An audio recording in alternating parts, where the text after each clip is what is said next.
Hello, my name is Shivangi Sood, and today I'll be talking about wines. Now, before I start this presentation, I would like to say that this presentation is just the basics of wine. The other information can be found in the link below.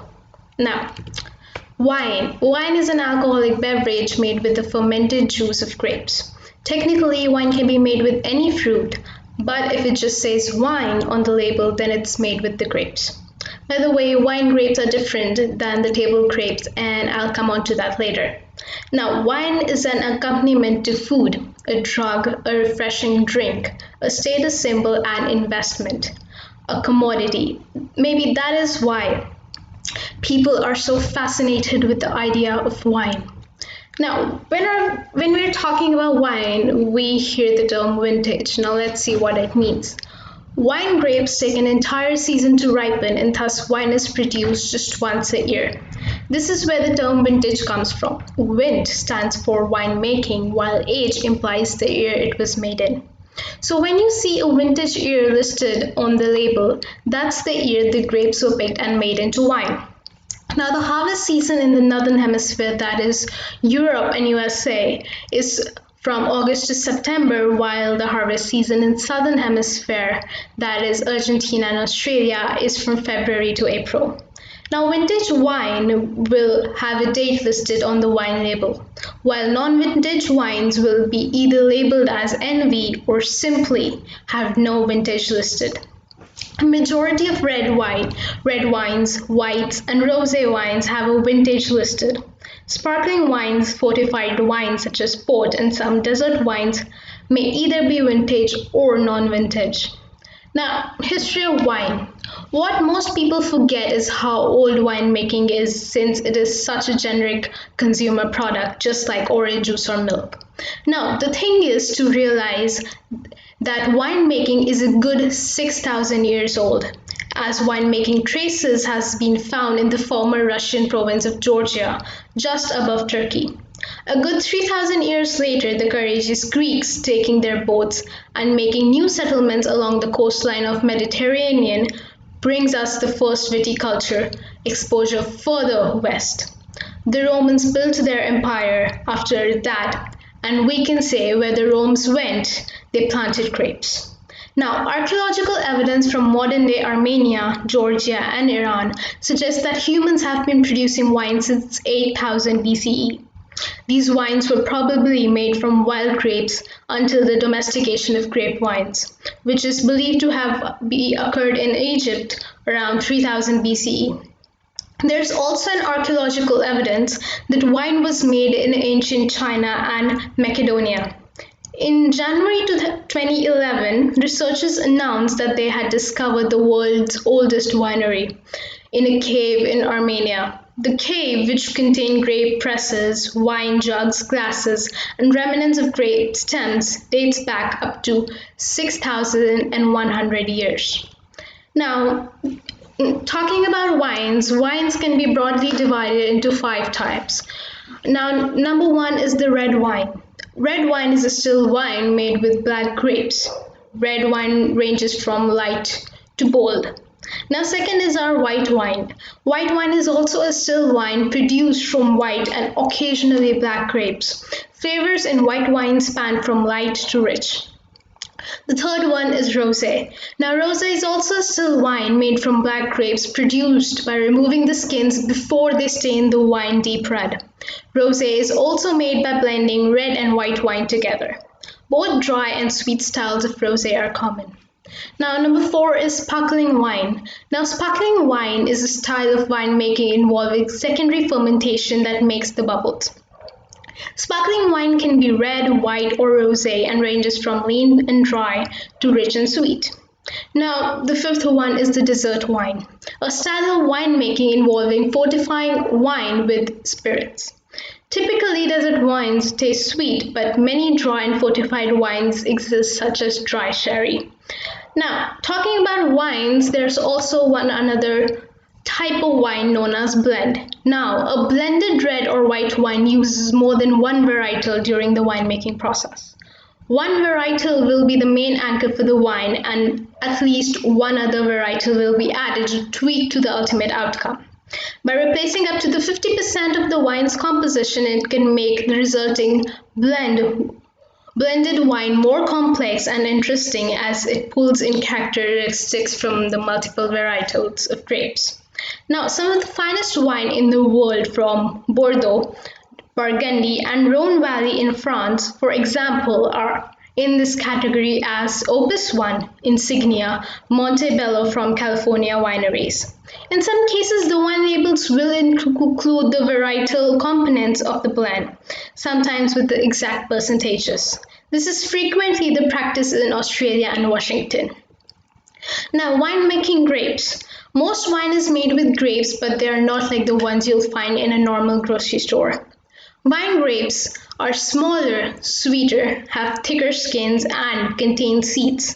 There are over 1,300 wine grape varieties used in commercial production, but only 100 of these varieties make up to the 75% of the world's vineyards.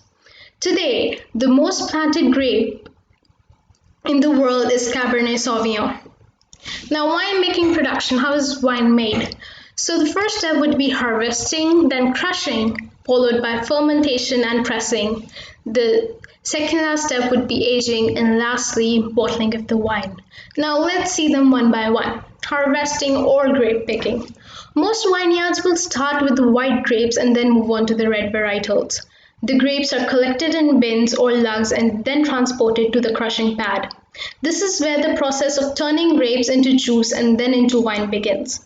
The grapes are either cut from the wine by the hand or with shears, or they are removed by the machine.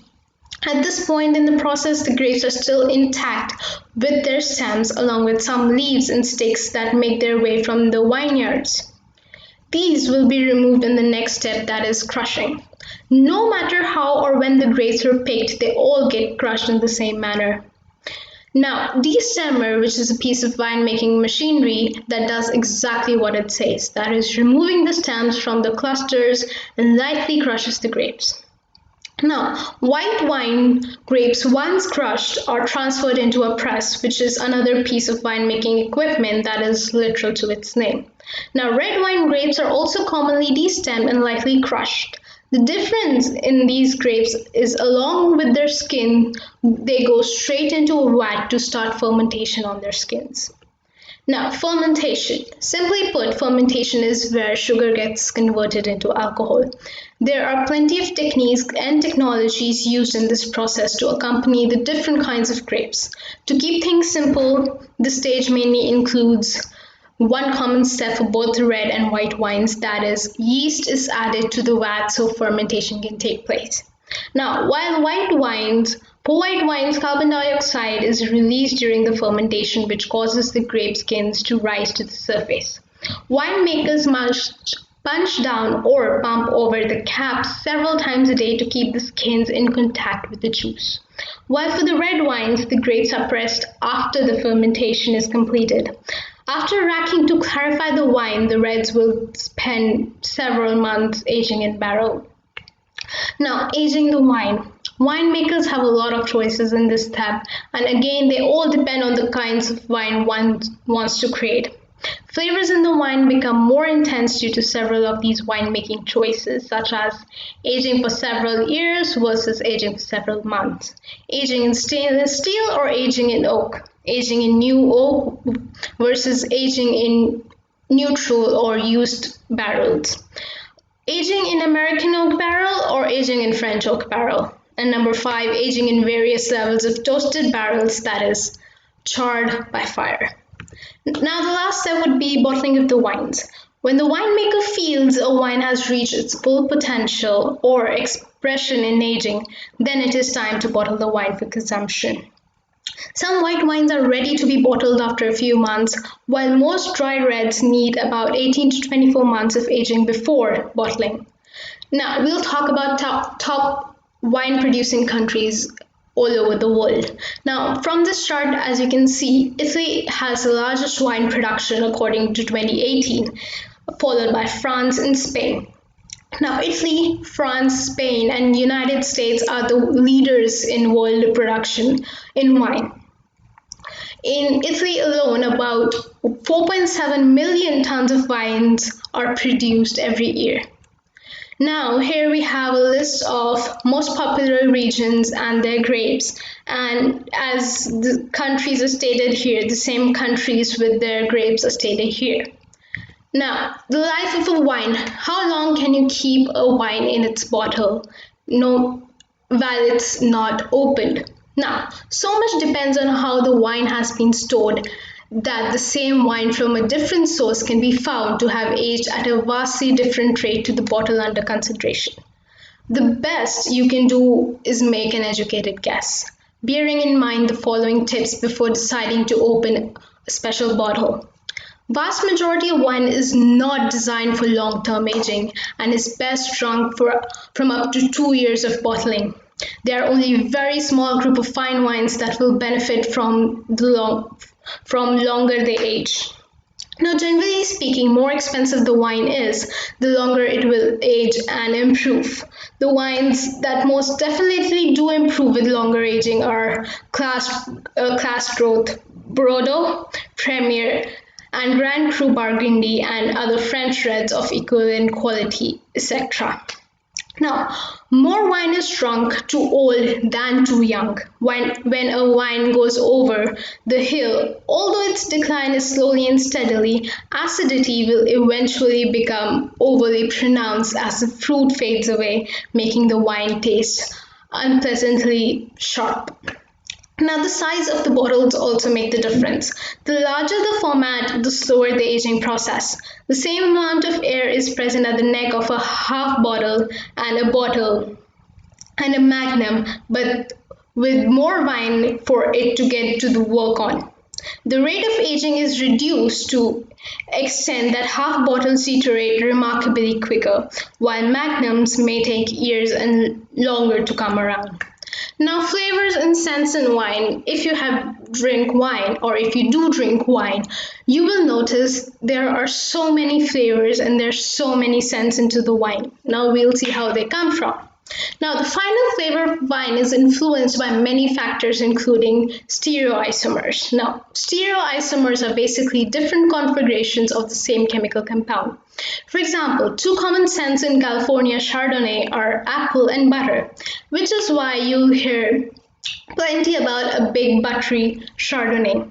Has the winemaker added butter or a dash of apple juice into the fermentation mix? The answer is no. Aside from the true fruit wines like strawberry wines or cherry wines, conventional grape wine is solely made from grapes. So, where do these other scents, flavors, and sometimes off-the-wall descriptions come from? The answer is easy: fermentation. In the fermentation process, the yeast eats the grape sugar and converts it into alcohol. At the same time, thousands of various complex chemical compounds are also formed.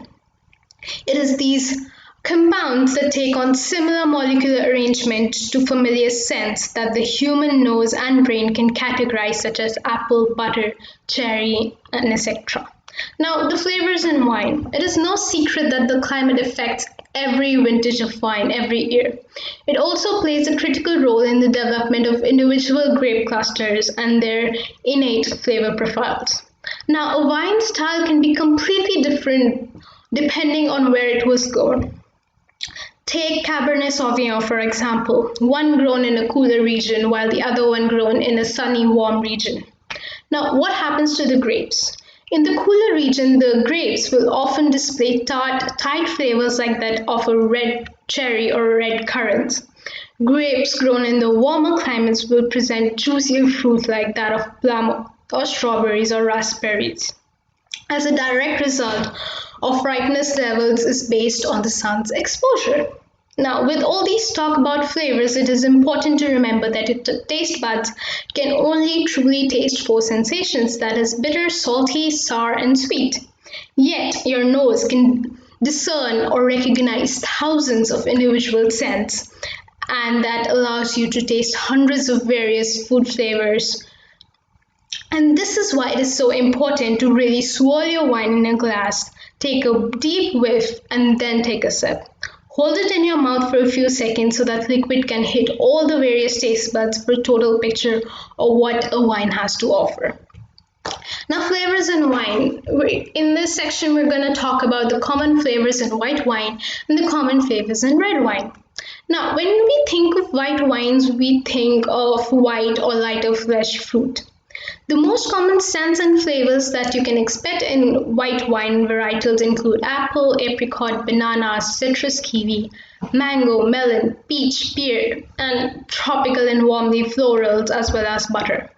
Additionally, you will notice more acidity on the palate with the white wines, while for the red wines, you will want to shift to a darker fruit.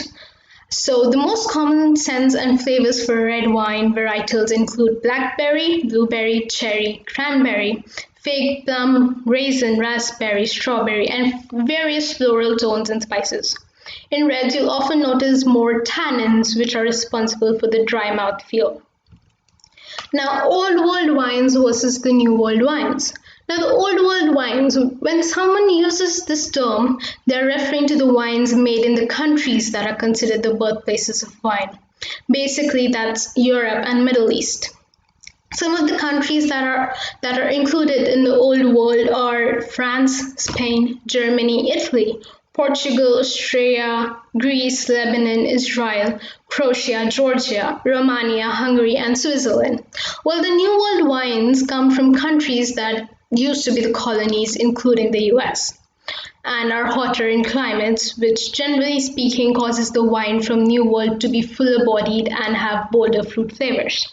They also tend to be higher in alcohol. Now, the New World countries may include US, New Zealand, Argentina, Australia, and South Africa. Now, terroir. Terroir is a French term that simply means a sense of place. When someone says a wine exhibits a terroir, all they mean is that the wine they're drinking tastes the way wine grown and made in the region where it was grown and made should taste it.